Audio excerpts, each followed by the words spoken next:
कधी-कधी रोजच्या स्वयंपाकाचा कंटाळा येतो आणि नेहमीच्या पदार्थापेक्षा काहीतरी वेगळं, चटपटीत आणि पोटभर खावंसं वाटलं, अशा वेळी हा रस्सम वडा तुम्ही नक्कीच ट्राय करू शकता. खमंग, खुसखुशीत वडे आणि आंबट, गोड, मसालेदार रसम आणि यामध्ये भिजलेले मऊसर पण चवदार वडे. प्रत्येक घासात वेगळीच मज्जा. विशेष म्हणजे हा पदार्थ बनवण्यासाठी लागणारे साहित्य अगदी साधे आणि सहज उपलब्ध असते. थोड्याशा मेहनतीत घरच्या घरी हॉटेलसारखा स्वादिष्ट रसम वडा तयार होतो. सकाळी नाश्त्यासाठी किंवा संध्याकाळी काहीतरी खास खायची इच्छा झाली तर ही रेसिपी नक्कीच सगळ्यांना आवडेल. एकदा तुम्ही का हा रसम वडा करून पाहिला तर त्याची चव तुम्हाला नक्कीच लक्षात राहील. चला तर मग वेळ न वाया घालवता लगेच रेसिपीला सुरुवात करूया. नमस्कार, मी रसिका. रसूची रसोईमध्ये तुमचं सगळ्यांचं मनापासून स्वागत. सर्वप्रथम वड्यांसाठी डाळ भिजत घालूया. यासाठी मी 1 कप उडीद डाळ घेतली आहे. त्यामध्ये 2 चमचे तांदूळ आणि 2 चमचे मूग डाळ घालायची आहे. मूग डाळ घातल्यामुळे वडे छान खुसखुशीत होतात, तर तांदूळ घातल्यामुळे वड्यांना छान कुरकुरीतपणा येतो आणि ते जास्त तेलकटही होत नाही. आता उडीद डाळ, मूग डाळ आणि तांदूळ 2 ते 3 वेळा पाण्याने स्वच्छ धुवून घ्यायचं आहे. तुम्ही पाहू शकता, डाळ धुताना सुरुवातीला पाणी थोडे पांढरट दिसते, म्हणून डाळ किमान 2 ते 3 वेळा स्वच्छ पाण्याने धुवून घ्या, जेणेकरून तिच्यातील धूळ, अशुद्धी आणि इतर अवशेष पूर्णपणे निघून जातील. त्यानंतर पाणी घालून 2 ते 3 तास भिजत ठेवायचं आहे. जर सकाळच्या नाश्त्यासाठी बनवायचं असेल तर ही डाळ रात्रभर भिजत ठेवली तरीही चालेल. आता डाळ भिजत ठेवून आपण रसमची तयारी करूया. इथे आपण रसमसाठी तूर डाळ वापरणार आहोत. तूर डाळ घातल्यामुळे रसमला छान चव येते आणि थोडासा घट्टपणाही येतो. बरेच जण हा रसम फक्त टोमॅटो वापरून करतात. तुम्ही तसेही करू शकता. डाळ मी 2 वेळा पाण्याने धुवून घेतली आहे. आता यामध्ये थोडं पाणी घालूया आणि हा डबा बाजूला ठेवूया. रसमसाठी टोमॅटो हा अतिशय महत्त्वाचा घटक आहे. त्यासाठी इथे मी 4 मध्यम आकाराचे ताजे टोमॅटो घेतले आहे. मात्र या रेसिपीसाठी आपल्याला यापैकी फक्त 2च टोमॅटो लागणार आहे. टोमॅटो निवडताना शक्यतो लाल बुंद, ताजे आणि रसाळ टोमॅटो घ्यावेत. त्यामुळे रसमची चव अधिक छान येते. आता यापैकी 2 टोमॅटो स्वच्छ धुवून बारीक चिरून घेऊया. आता आपण जी डाळ स्वच्छ धुवून बाजूला ठेवली होती त्यामध्ये हे बारीक चिरलेला दोन्ही टोमॅटो घालायचा आहे. त्यानंतर आवश्यक तेवढं पाणी घालून हा डबा कुकरमध्ये ठेवायचं आणि मध्यम आचेवर 4 शिट्ट्या होईपर्यंत शिजवून घ्यायचं आहे. इथे आपण कुकरच्या 4 शिट्ट्या करून घेतल्या आहेत. डाळ आणि टोमॅटो दोन्ही छान व्यवस्थित शिजलेलं आहे. आता ही डाळ रवीने छान घोटून घेऊया. डाळ आणि टोमॅटो एकजीव होईपर्यंत व्यवस्थित घोटायचं आहे. त्यानंतर आवश्यकतेनुसार थोडं पाणी घालून डाळ थोडी पातळसर करून घ्यायची आहे. आता रसमसाठी एक खास ओला मसाला तयार करूया. तुमच्याकडे तयार रसम मसाला असेल तर तो वापरूनही तुम्ही रसम बनवू शकता. मात्र या पद्धतीने बनवलेला ओला मसाला रसमची चव आणखीच वाढवतो. त्यासाठी मिक्सरच्या भांड्यामध्ये 1 मध्यम आकाराचा कांदा, 4 ते 5 लसणाच्या पाकळ्या, 1 इंच आलं, 1 हिरवी मिरची, काही कढीपत्त्याचे पानं, 1 चमचा जिरं आणि साधारण 10 ते 12 काळी मिरी घातली आणि अर्धा टोमॅटो घातला आहे. यामध्ये आपण अर्धा टोमॅटो घातलेला आहे, त्यामुळे वेगळं पाणी घालायची गरज पडत नाही. टोमॅटोमधूनच पुरेसा ओलावा मिळतो, त्यामुळे हे वाटण पाणी न घालता बारीक वाटून घ्यायचं आहे. अशा प्रकारे आपला ओला मसाला तयार झाला आहे. याच मसाल्यामुळे रसमला एक वेगळी आणि अप्रतिम चव येते. आता फोडणी देऊया. कढईमध्ये साधारण 2 टेबलस्पून तेल गरम करून घ्यायचं आहे. तेल चांगलं गरम झाल्यावर यामध्ये अर्धा चमचा मोहरी, अर्धा चमचा जिरा घालायचा आहे. जिरा मोहरी छान तडतडलं की यामध्ये कढीपत्ता घालायचा आहे. नंतर 2 सुक्या लाल मिरच्या घालायच्या आहेत. फोडणी छान परतून झाली की यामध्ये चिमूटभर हिंग घालायचा आहे. त्यानंतर तयार करून ठेवलेला ओला मसाला घालायचा आहे. मसाला तेलात छान परतून घ्यायचा आहे. मसाल्यातील कांदा, लसूण आणि इतर सर्व साहित्य व्यवस्थित शिजणे खूप महत्त्वाचं आहे. त्यामुळे मसाल्याला तेल सुटेपर्यंत आणि त्यातील कच्चेपणा पूर्णपणे जाईपर्यंत मंद ते मध्यम आचेवर चांगलं परतून घ्या. मसाला छान परतल्यानंतर यासाठी 1 चमचा एव्हरेस्ट लाल तिखट, 1 चमचा घरगुती लाल तिखट, अर्धा चमचा धनेपूड आणि 1 चमचा सांबार मसाला घालायचा आहे. सर्व मसाले तेलात छान परतून घेऊया. मसाले तेलामध्ये व्यवस्थित परतल्यामुळे त्याचा कच्चेपणा पूर्णपणे निघून जातो. तसेच मसाल्याचा रंग, सुगंध आणि चव अधिक खुलून येते. त्यानंतर यामध्ये थोडं पाणी घालून मसाला चांगला एकजीव करून घ्यायचा आहे. यामुळे सर्व मसाले व्यवस्थित मिसळले जातात आणि त्याचा स्वाद अधिक छानपणे खुलतो.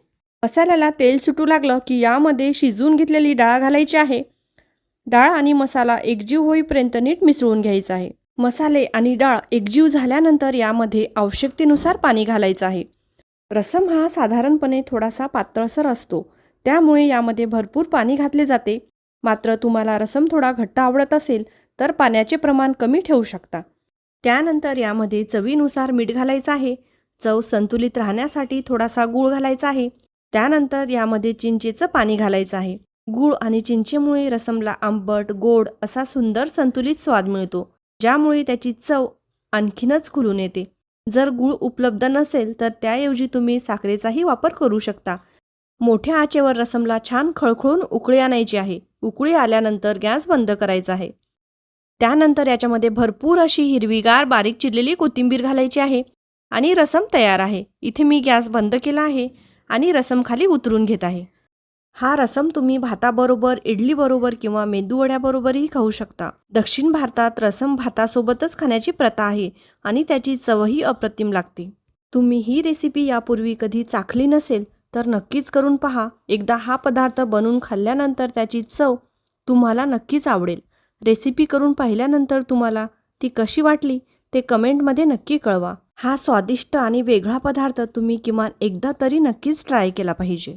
आता वडे बनवायला सुरुवात करूया. आपली डाळ छान भिजलेली आहे. आता यामधील सर्व पाणी पूर्णपणे निथळून घ्यायचं आहे.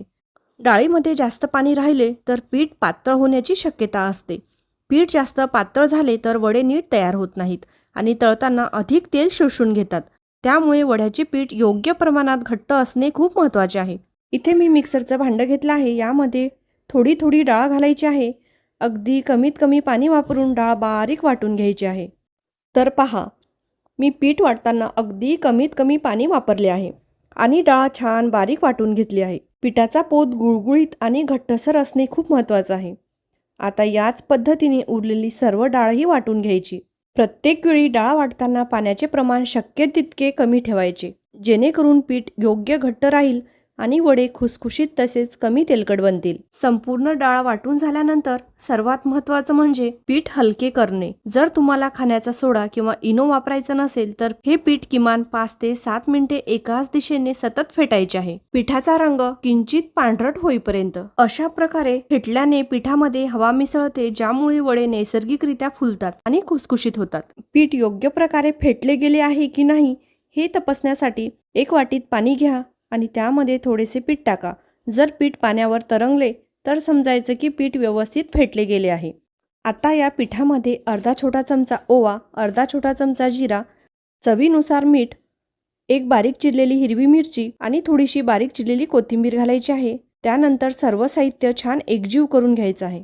मऊ, हलकं आणि फुललेलं पोत याला आलेलं आहे. अशा प्रकारे तयार केलेलं पिठापासून वडे अतिशय छान फुललेले, मऊ आणि खुसखुशीत बनतात. त्यामुळे पीठ तयार करताना घाई करू नका. थोडा वेळ घेऊन ते व्यवस्थित फेटा. पीठ जितके चांगले फेटले जाईल तितके वडे अधिक हलके, फुललेले आणि स्वादिष्ट बनतील. इथे मी आधीच तेल गरम करायला ठेवलं होतं. तेल छान गरम झालं आहे. आता यामध्ये वडे तळून घेऊया. सर्वप्रथम हाताला थोडेसे पाणी लावून घ्यायचे. त्यामुळे वड्यांना आकार देणे सोपे जाते आणि वडा हातात चिटकत नाही. तसेच वडा सहजपणे आणि सुरक्षितपणे तेलामध्ये सोडता येतो. इथे माझी कढई आकाराने छोटी आहे, त्यामुळे मी एका वेळी फक्त 7 ते 8च वडे तळून घेत आहे. तुमची कढई मोठी असेल तर तुम्ही त्यानुसार अधिक वडे एका वेळी तळू शकता. मात्र कढईमध्ये खूप जास्त वडे एकाच वेळी टाकू नयेत, त्यामुळे तेलाचे तापमान कमी होते आणि वडे व्यवस्थित तळले जात नाही. हे वडे अगदी सुंदर गोल्डन ब्राऊन रंग येईपर्यंत मध्यम आचेवर तळून घ्यायचे आहेत. वडे तळताना कुठलीही घाई करू नका, कारण योग्य आचेवर तळल्यामुळेच ते आतून व्यवस्थित शिजतात आणि बाहेरून खुसखुशीत होतात. वड्यांना छान सोनेरी गोल्डन ब्राऊन रंग आला की ते तेलातून बाहेर काढून घ्यायचे आहेत. आता याच पद्धतीने उरलेलेही सर्व वडेही तळून घ्यायचे आहेत. प्रत्येक वेळी तेलाचे तापमान मध्यम ठेवायचे, जेणेकरून सर्व वडे एकसारखे खमंग आणि सुंदर रंगाचे तयार होतील.